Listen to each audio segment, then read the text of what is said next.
Tarea 1. Fundamentos y terminología de ciberseguridad. Vamos a hablar de los estándares y las prácticas recomendadas.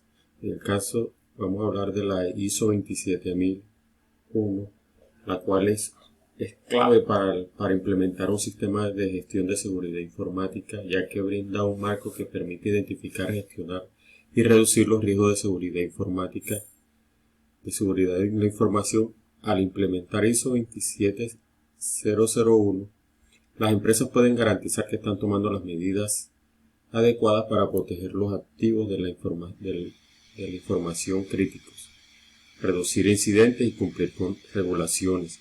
Esto es esencial en el entorno donde las amenazas de la seguridad son constantes y cada vez son más sofisticadas.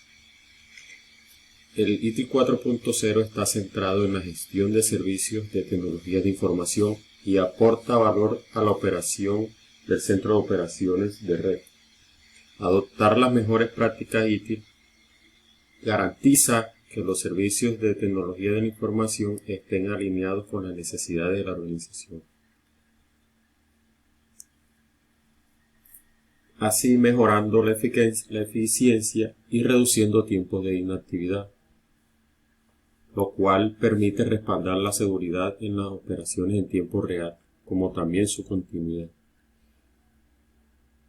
El COVID. Este es un marco integral para la gobernanza y la gestión de tecnología de la información, ideal para establecer un plan de continuidad del negocio. Asegura que la infraestructura de la tecnología de la información respalde los objetivos estratégicos de la empresa, minimice los riesgos y asegure la disponibilidad y confiabilidad de los sistemas ante cualquier incidente. Sabemos bien que la combinación de estos marcos y estándares garantiza una protección integral no solo a nivel técnico, sino también en la gestión y protección de los datos.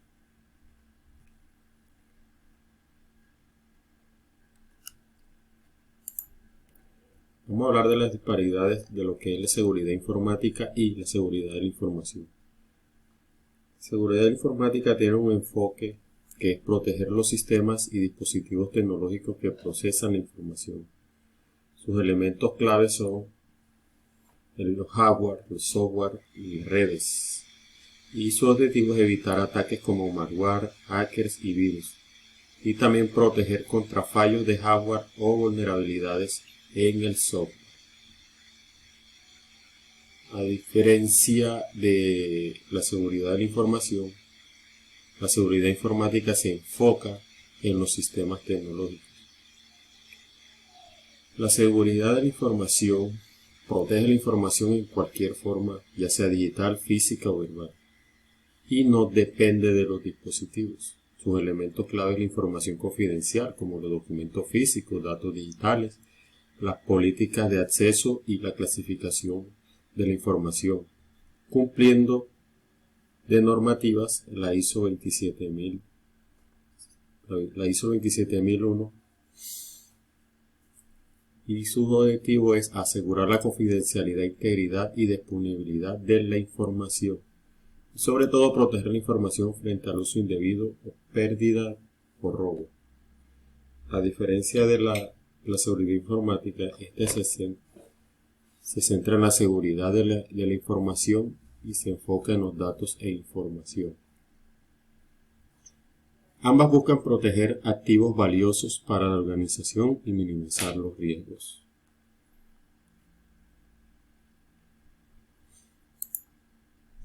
Vamos a hablar de los tres pilares de la seguridad de la información, como lo es la confidencialidad, la integridad y la disponibilidad. La gran triada, como comúnmente se conoce, son los tres pilares donde se sostiene la seguridad de la información. En cuanto a la confidencialidad, es la que garantiza que la información esté disponible para personas autorizadas y que no sea divulgada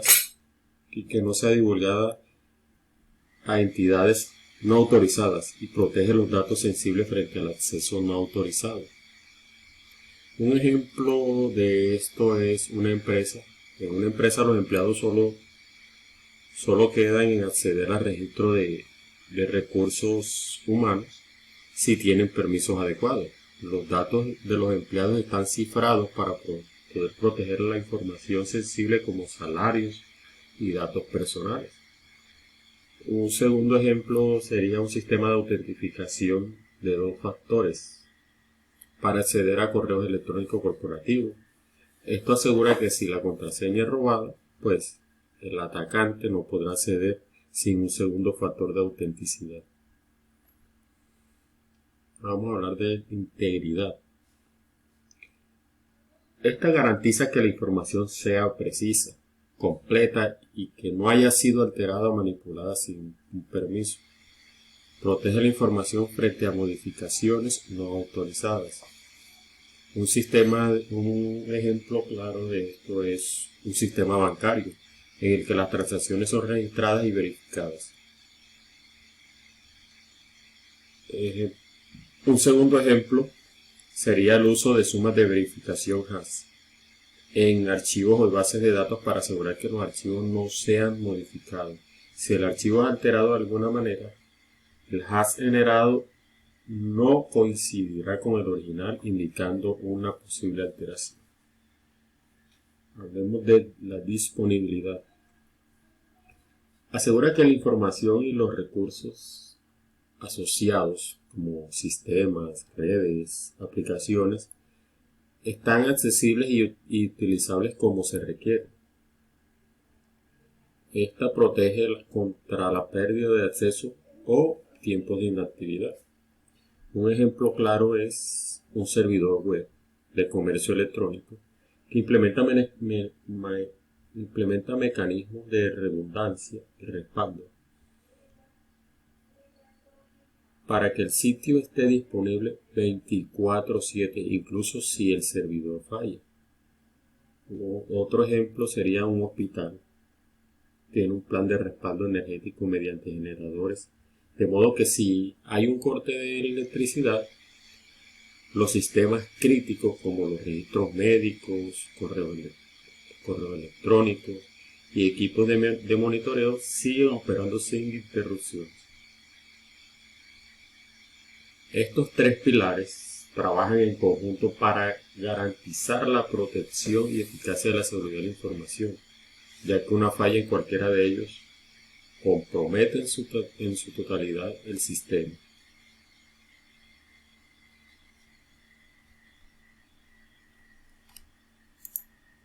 Vamos a hablar de la identidad digital.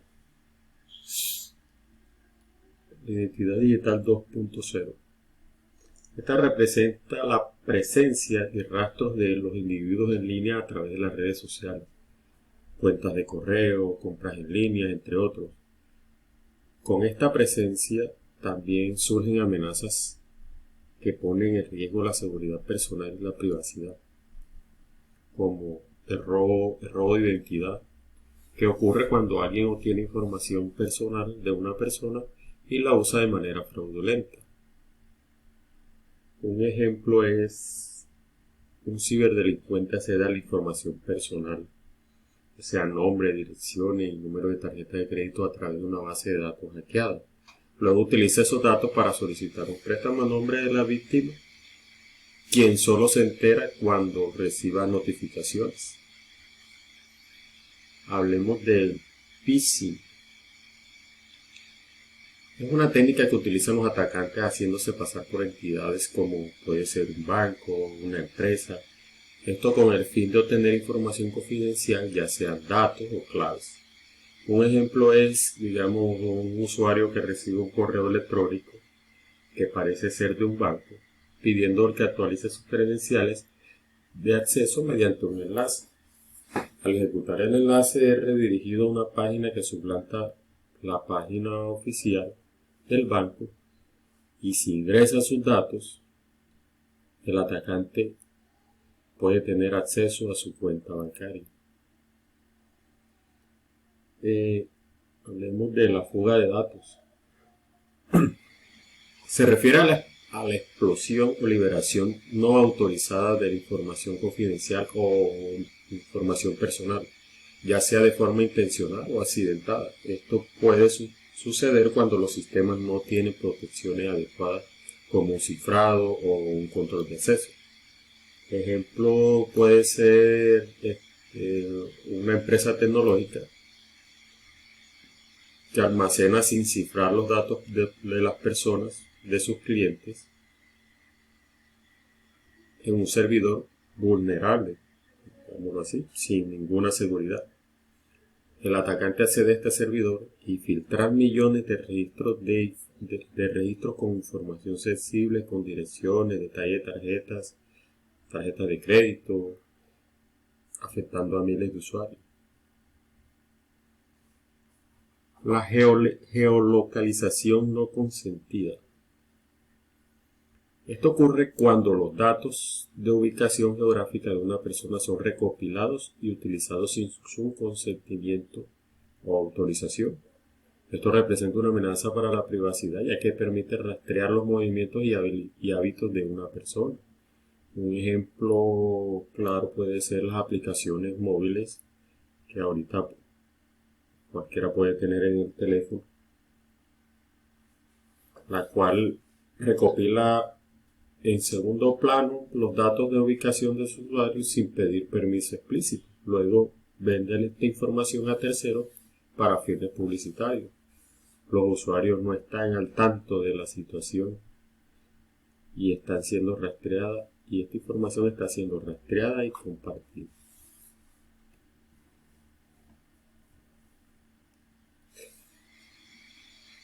Ahora vamos a hablar del paso 4, que es la protección del centro de datos, en el cual nos expone un caso en la guía donde debemos brindar protección al centro de datos, donde solo pueden ingresar los ingenieros autorizados.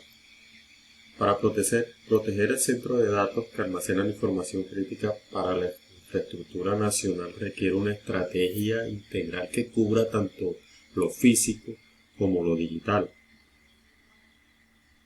Para eso vamos a proponer unos controles, como el control para el acceso físico, el cual es fundamental implementar medidas para que solo los ingenieros autorizados puedan acceder a esas oficinas y al centro de datos.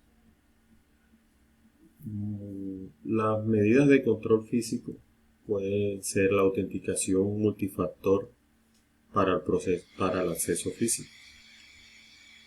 Podemos implementar tarjetas de proximidad o credenciales para que los ingenieros puedan ingresar al edificio y al centro de datos.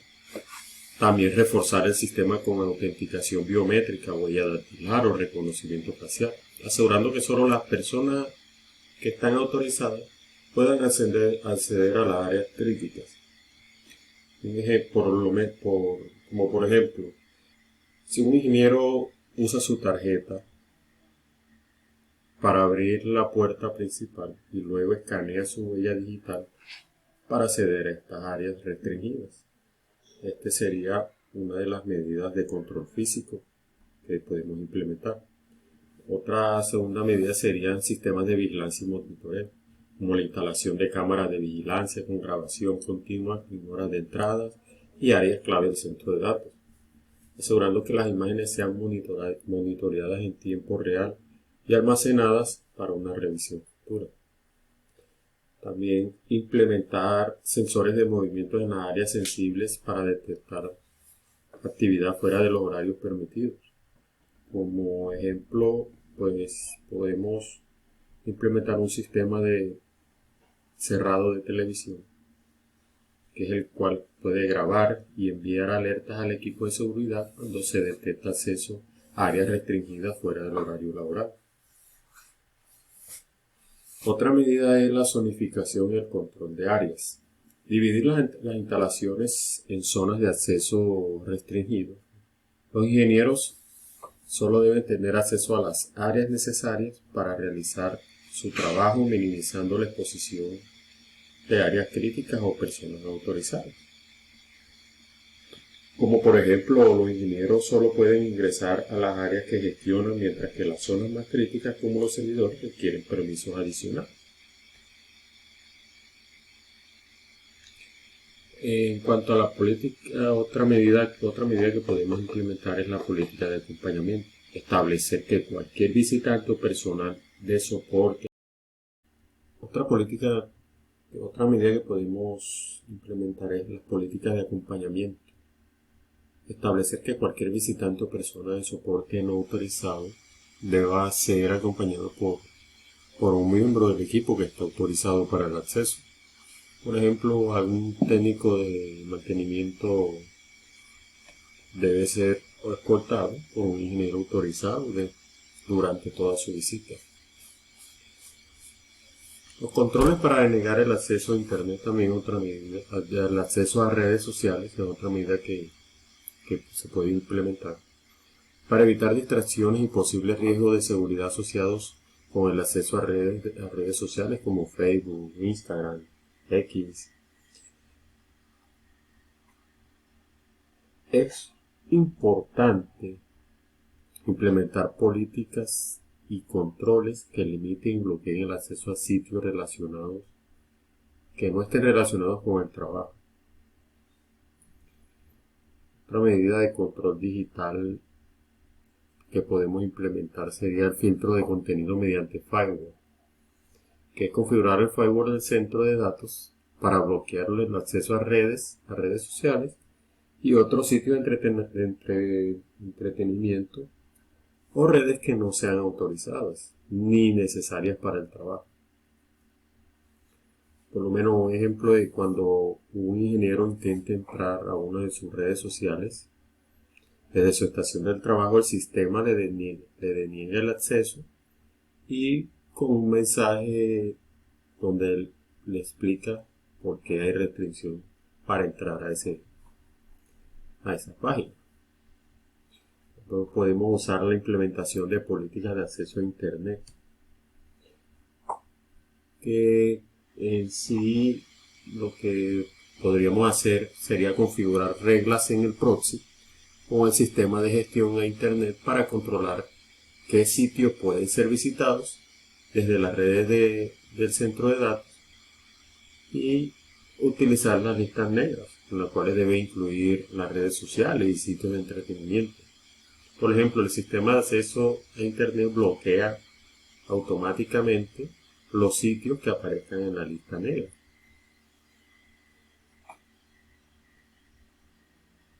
Hablemos del control mediante software. Por aquí.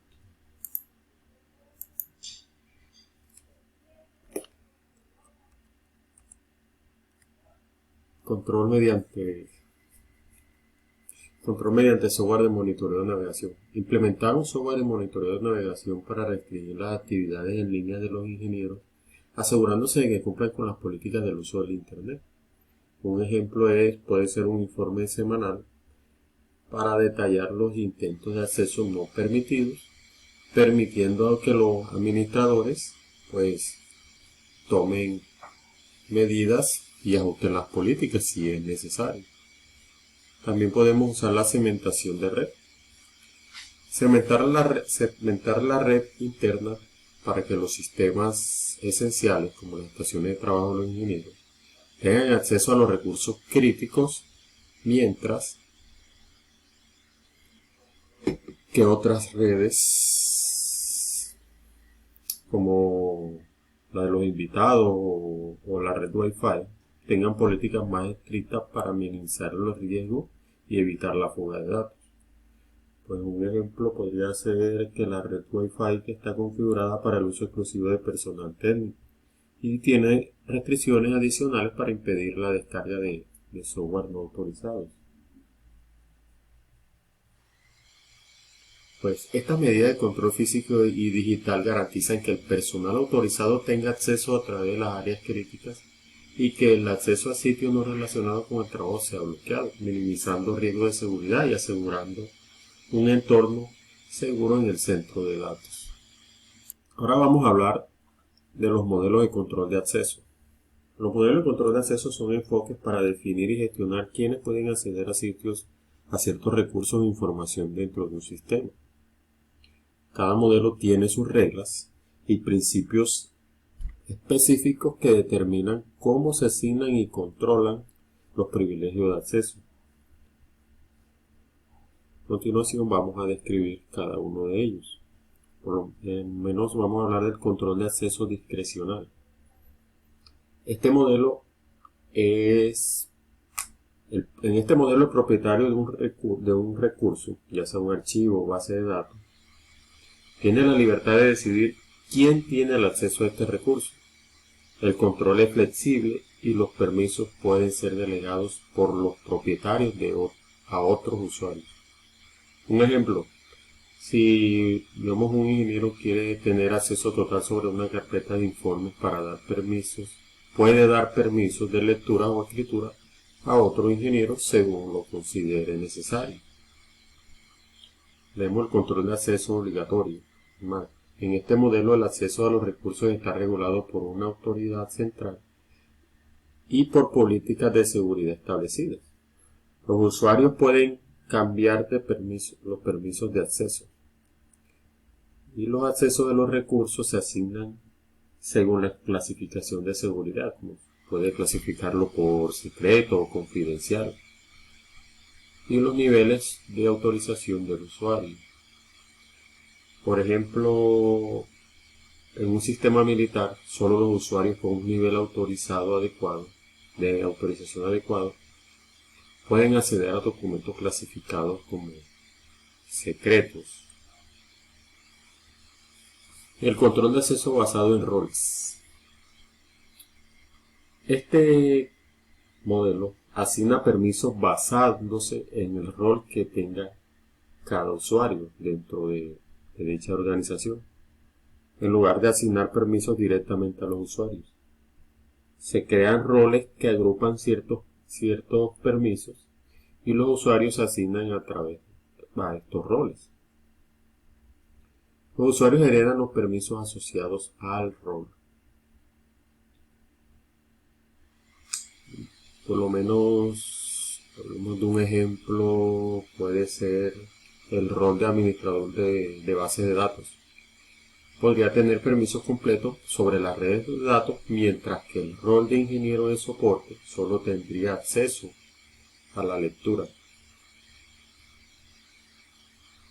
En el control de acceso basados en atributos, este modelo utiliza atributos o características tanto del usuario como del entorno o del recurso para determinar el acceso. Los atributos pueden incluir detalles como el nombre de usuario, su cargo, ubicación o incluso la hora del día. Las reglas de acceso se basan en una combinación de estos atributos que acabamos de mencionar. Por ejemplo, un sistema puede permitir el acceso a una base de datos solo a un ingeniero que trabaje en la sede central y que acceda durante el horario laboral. El modelo más adecuado para los requerimientos basados en roles, para el caso del centro de datos mencionados en el paso anterior, donde solo 3 ingenieros deben tener acceso a las bases de datos y los otros 2 solo a una carpeta compartida de información. Este modelo es el más apropiado. Esto se debe a que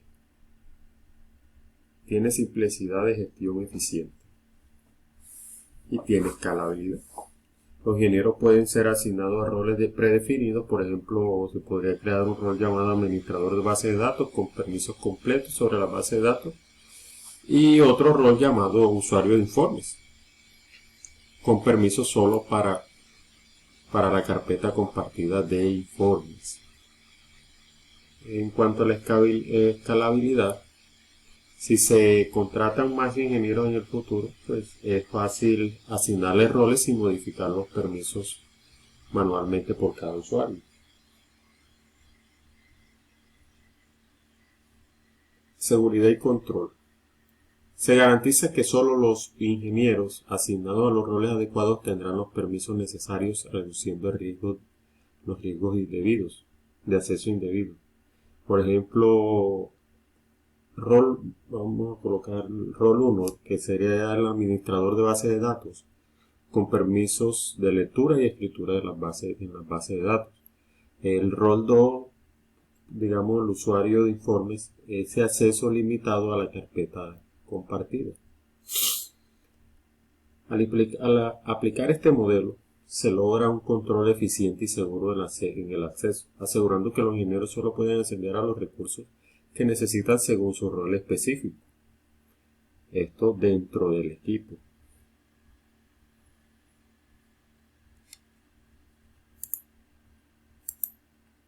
Vamos a hablar de Kevin Mitnick. Vamos a hablar sus logros y sus hazañas. Bueno, se sabe que Kevin es considerado uno de los hackers más famosos de la historia y un pionero en el uso de la ingeniería social para realizar ataques cibernéticos. Dentro de esto está el dominio de la ingeniería social. Kevin fue un maestro en manipular personas para obtener acceso a la información y sistemas. Su habilidad para engañar individuos y aprovechar la psicología humana se convirtió en una de las figuras más influyentes. Lo convirtió en una de las figuras más influyentes en demostrar que el eslabón más débil en la seguridad informática más a menudo es el factor humano. Este señor hizo el hackeo a grandes corporaciones. A lo largo de su carrera criminal en los años 80 y 90, logró acceder a sistemas de empresas tecnológicas de renombre como Motorola, Nokia y Zoom.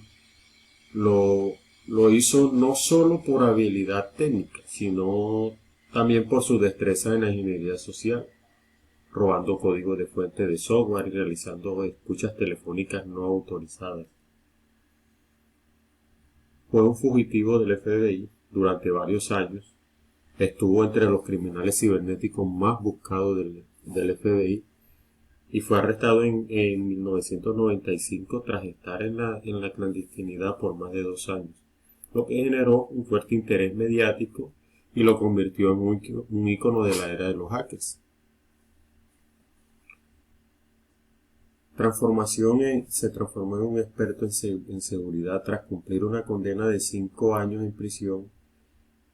Reformó su carrera y se convirtió en un consultor de seguridad informática. Fundó su propia empresa y trabajó como asesor para organizaciones que buscaban proteger contra las técnicas que él había utilizado en el pasado.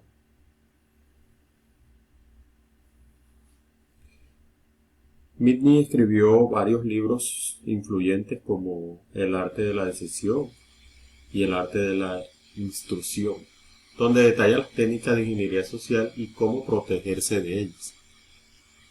Estos textos han sido ampliamente utilizados por profesionales de la seguridad informática para concientizar sobre las amenazas humanas en la ciberseguridad.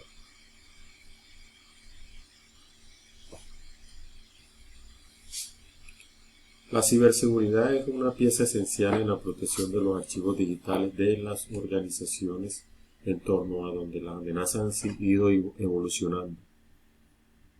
Por eso es importante implementar la implementación de estándares internacionales, los cuales permiten a empresas establecer marcos sólidos para gestionar la seguridad de la información, reducir riesgos y garantizar la continuidad del negocio.